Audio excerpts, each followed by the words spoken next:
Armelle, on peut dire que votre cheval est passé à peu de choses de la catastrophe. Qu'est-ce qui s'est passé exactement? En mars 2022, il a commencé à avoir un abcès, mais un abcès qui ne se soignait pas, qui s'est très vite révélé être un kératome. Qu'est-ce que c'est exactement un kératome? Alors, pour faire avec des mots simples, c'est comme une tumeur bénigne dans le pied. Ça comprime les structures qui sont en dessous et ça fait mal. On ne voulait pas une opération à l'ancienne avec l'ouverture complète du sabot sur le devant. Et on ne voulait pas non plus que notre cheval soit endormi couché.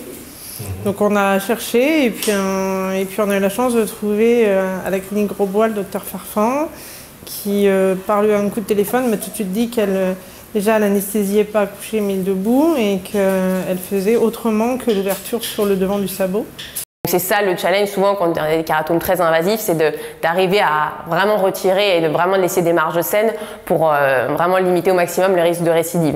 Alors on le voit, le pied, il est plus ou moins détruit et là on est dans ce process de reconstruction avec l'aide d'un ferrage particulier. Ça c'est important évidemment d'aider à la reconstruction du pied. Oui, parce que forcément c'est un pied déjà en fonction de la durée pendant laquelle le kératome évolue, etc. C'est un pied souvent qui a souffert aussi d'abcès, etc., qui a souffert, le cheval posait moins dessus, donc la conformation du pied a changé et donc là en fait le but c'est de rétablir une conformation anatomique plus proche de celle que le pied avait naturellement et fonctionnelle par rapport à l'activité qu'on veut redonner au cheval, quoi. Dans cette optique de reconstruction du pied, tu peux expliquer un peu pourquoi ce choix de ferrage? Alors on choisit ce fer-là parce que c'est un fer qui est en matière plastique complète. Il n'y a pas du tout de contrainte pour le pied du cheval.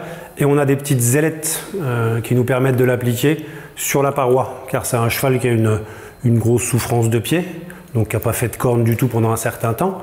Et du coup, ces ailettes elles nous permettent de le coller sur la paroi le fer et de pas du tout avoir de pression sur sa sole. On a également mis une pâte à modeler pour être sûr qu'il n'y ait pas de colle qui vienne couler sur la sole. Comme ça, il est le plus confort possible. Et cette matière plastique, quand il la pose au sol, il y a très peu de résonance qui lui remonte dans le pied.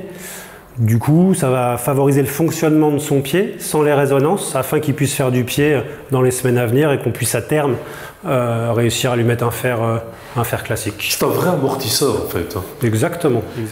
Alors ici, impossible de clouer, donc le choix de coller évidemment. Pourquoi ce petit outil là qui on a deux outils. Alors le premier outil, c'est une paille de fer qu'on met sur une perceuse en fait.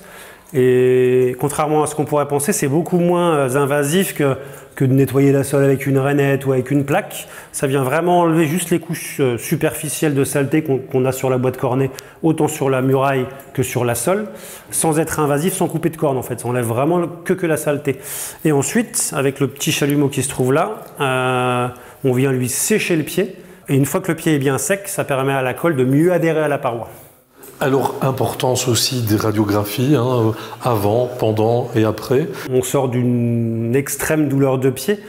Donc la première chose, c'est la clinique du cheval. La clinique, c'est quoi? C'est le regarder marcher en ligne droite, sur le cercle, le regarder trotter.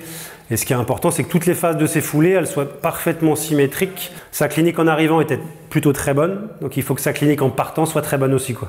On revient un petit peu sur votre collaboration avec les vétérinaires de la clinique de Grosbois. Ça, c'est une vraie évolution dans la maréchalerie. En fait, on est hyper complémentaires. On ne fait pas le même métier à la base, on en vient à vouloir le même résultat. Et avoir la même vision des choses finalement. Ouais, la vision des choses, c'est que les chevaux qui arrivent, même qui sont pas hyper malades ou hyper en douleur, c'est qu'on essaie de les améliorer encore. Et ça c'est le maître mot. C'est le maître mot. Propriétaire qui a retrouvé le sourire. Oui, et puis on sait qu'il va pouvoir retravailler, il va reprendre du plaisir, parce qu'il adore ça. C'est un cheval de saut d'obstacle. Et donc voilà, c'est chouette de le voir à nouveau galoper en pâture. On aime nos chevaux, donc c'est important.